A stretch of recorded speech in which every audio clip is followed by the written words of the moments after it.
Hi hello welcome to our channel VN creativities. இன்றைக்கி நம்ம சேனலில் எதை பற்றி பார்க்க போகிறோன்னா, காலிஃப்ளவர் வச்சு ஒரு சூப்பரான சைட் டிஷ் காலிஃப்ளவர் வறுவல் தான் பார்க்க போகிறோம். இந்த காலிஃப்ளவர் வறுவல் வந்து எல்லா வெரைட்டி ரைஸோடையும் பக்காவாக இருக்கும். அண்ட் தயிர் சாதத்தோடு இதை சாப்பிட்டா அல்டிமேட்டுங்க. இதை எப்படி செய்கிறதுன்னு பார்க்கறதுக்கு முன்னாடி இப்போ தான் நீங்கள் நம்ம சேனலை ஃபஸ்ட் டைம் பார்க்குறீங்கன்னா மறக்காம சப்ஸ்கிரைப் பண்ணிடுங்க. கூட இந்த பெல் ஐக்கானை கிளிக் பண்ணிடுங்க. அப்போ தான் போகிற வீடியோஸ் நோட்டிஃபிகேஷன் உங்களுக்கு வரும்.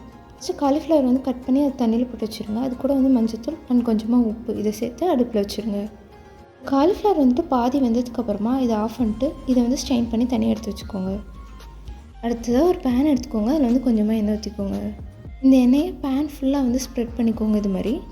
அதுக்கப்புறமா கொஞ்சமாக கடுகு போட்டுக்கோங்க. கடுகு நல்லா பொரிஞ்சதும் நம்ம கட் பண்ணி வச்சுருக்க காலிஃப்ளவர் இதில் சேர்த்துடலாம்.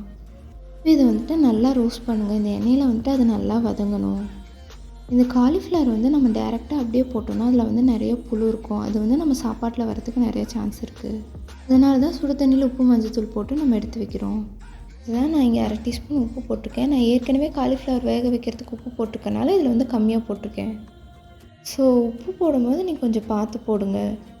இது வறுவல் தான்றனால நம்ம எப்போ வேணால் உப்பு ஆட் பண்ணிக்கலாம். ஸோ கம்மியாக இருந்தால் ப்ராப்ளம் இல்லை, அதிகமாகிடுச்சுன்னா தான் ப்ராப்ளம். பார்த்து போடுங்க. அதுதான் இதில் ஒரு 1/2 டீஸ்பூன் வந்து மிளகாய்த்தூள் ஆட் பண்ணிடலாம். அது கூடவே 1 டீஸ்பூன் அளவுக்கு கரம் மசாலா ஆட் பண்ணிடுறேன். இப்போ இது எல்லாத்தையும் நல்லா வந்து மிக்ஸ் பண்ணிடலாம்.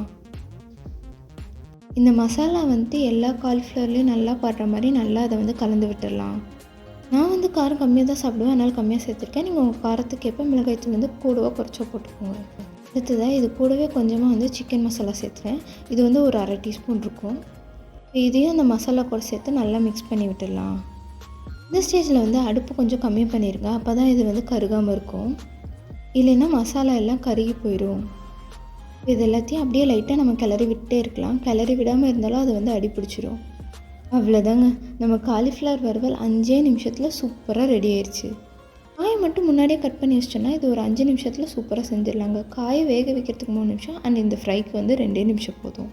செய்கிறதுக்கு மேக்ஸிமம் நீங்கள் வந்து நான்ஸ்டிக் பேனை எடுத்துட்டிங்கன்னா ரொம்ப ஈஸியாக இருக்கும். ஏன்னா அடி பிடிக்காத நல்லா வந்து மொறுன்னு மேலே ஃப்ரை ஆகிருக்கும். அது வந்து சூப்பராக இருக்கும். முன்னாடியே சொன்ன மாதிரி இது வெரைட்டி ரைஸோடு சூப்பராக இருக்கும். அண்ட் சப்பாத்திக்குள்ளே இதை ரோல் பண்ணி சாப்பிட்டிங்கன்னா டேஸ்ட் அல்டிமேட்டாக இருக்குங்க.